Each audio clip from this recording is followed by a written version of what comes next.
रद्द पाकिस्तान की किताब लिखने वाले हुसैन अहमद मदनी के बारे में तुम क्या कहोगे, जिन पर क्या क्या इल्जाम नहीं लगाए गए, हमले किए गए। उनकी रूह तड़प रही होंगी इस भारत को देखकर।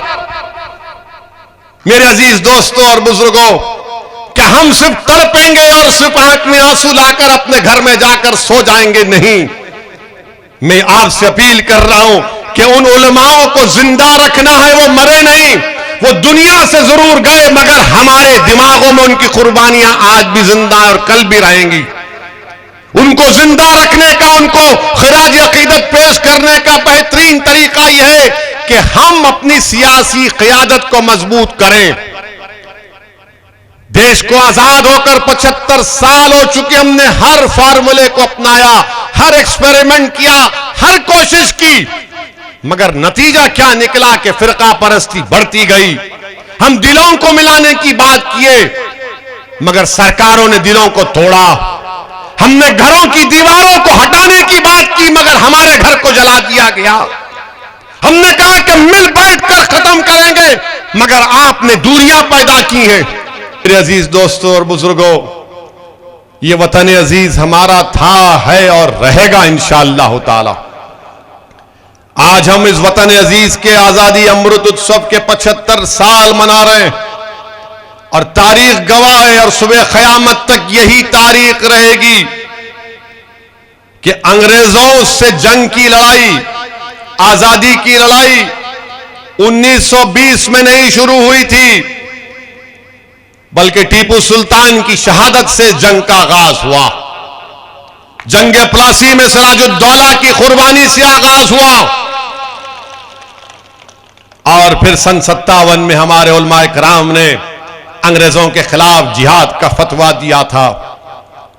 और ना सिर्फ फतवा दिया, बल्कि अंग्रेजों के खिलाफ फतवा देकर उलमाए कराम ने अपनी जानों को कुर्बान कर दिया। अगर आज भारत को अंग्रेजों से आजादी मिली तो इसमें मौलाना महमूदुल हसन, उनकी कुर्बानी को कोई नहीं भूल सकता कि माल्टा की जेल में सर्दियों के मौसम में 4 महीने उस जेल के एक मैदान में इनको कैद करके रख दिया गया था। मुल्क से कितनी दूर है माल्टा? आज भी प्लेन से जाएंगे तो कम से कम 12 से 13 घंटे लग जाएंगे। हमारे बुजुर्गों ने माल्टा की जेलों में मसाइब को बर्दाश्त किया, काला पानी की सजाएं बर्दाश्त की। बताओ किस लिए? इस दिन के लिए कि हमारे रोड पे लाके हमारे बच्चों को मारा जाएगा।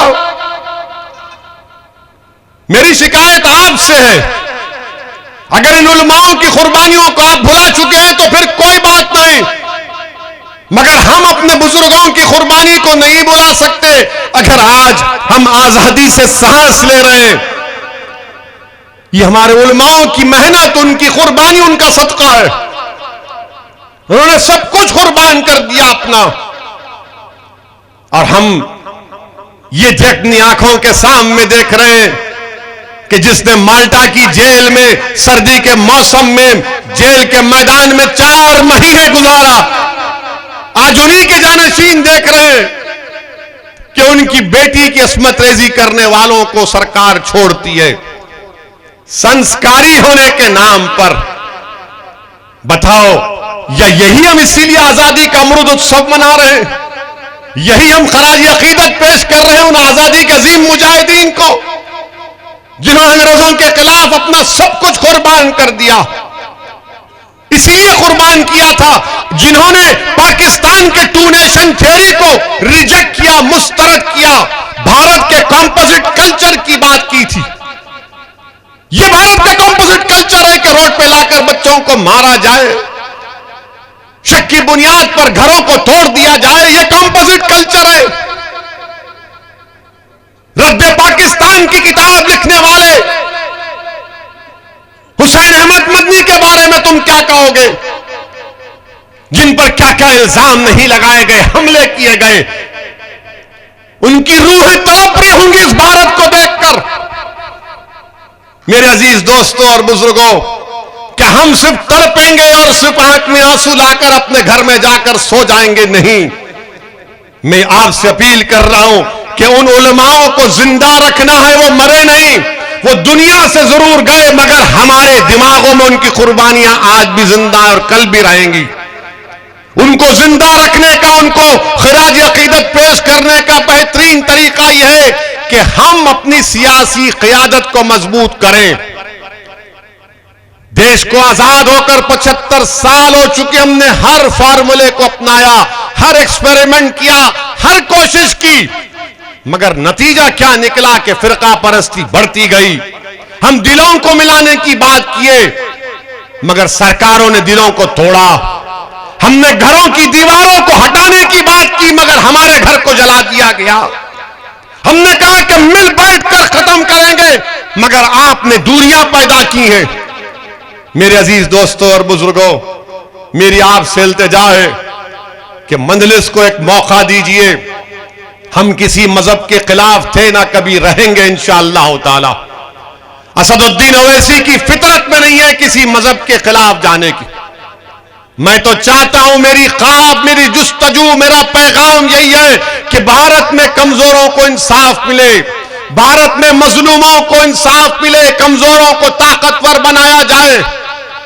और उसी वक्त होगा जब भारत के कमजोर अल्पसंख्यक समाज, दलित, आदिवासी और हमारे जो हिंदू भाई जो आज भी गांधी और नेहरू की कुर्बानियों को नहीं भूले हैं, वो उनको आगे बढ़ना पड़ेगा। वरना सिर्फ याद रखो, जिस राह पर हम देश को लेकर जा रहे हैं वो हम अपने मुजाहिदीन आजादी के राह जो ने सोची थी, जो ख्वाब देखा था, हम उन ख्वाबों को नहीं पूरा कर रहे, हम उनके ख्वाबों को चुकना चूर कर रहे हैं। मेरे अजीज दोस्तों और बुजुर्गों, बहरहाल इंशाअल्लाह ताला जब यहां से मंजलिस के कैंडिडेट का, उम्मीदवार का ऐलान होगा, मैं फिर से आपके दरमियान में आऊंगा। और मैंने बड़ी तारीफ सुनी कि यहां पर बेहतरीन खाना खिलाया जाता है, आपके हाथ बड़े मुबारक हैं। तो मैं जब छापी को आऊंगा तो इंशाअल्लाह ताला किसी एक घर पर जाकर आपसे फर्दन मुलाकात भी होगी। मगर मैं आपको तयख्खुन दे रहा हूं कि आप मंजलिस के उम्मीदवार को यहां से कामयाब करिए। मैं आपको तयख्खुन दे रहा हूं, मैं जिम्मेदारी ले रहा हूं। इंशाअल्लाह ताला जो माजी में जिसको आपने कामयाब किया था उन्होंने कोई काम नहीं करवाया, मैं आपको दोबारा शिकायत का मौका नहीं दूंगा। मैं आपके भरोसे को शर्मिंदा होने नहीं दूंगा। बस यही चंद गुजारिशात मुझे आप तक करना था। आपसे इजाजत चाहता हूं। वाखिर दावान अल्हम्दुलिल्लाहि रब्बिल आलमीन।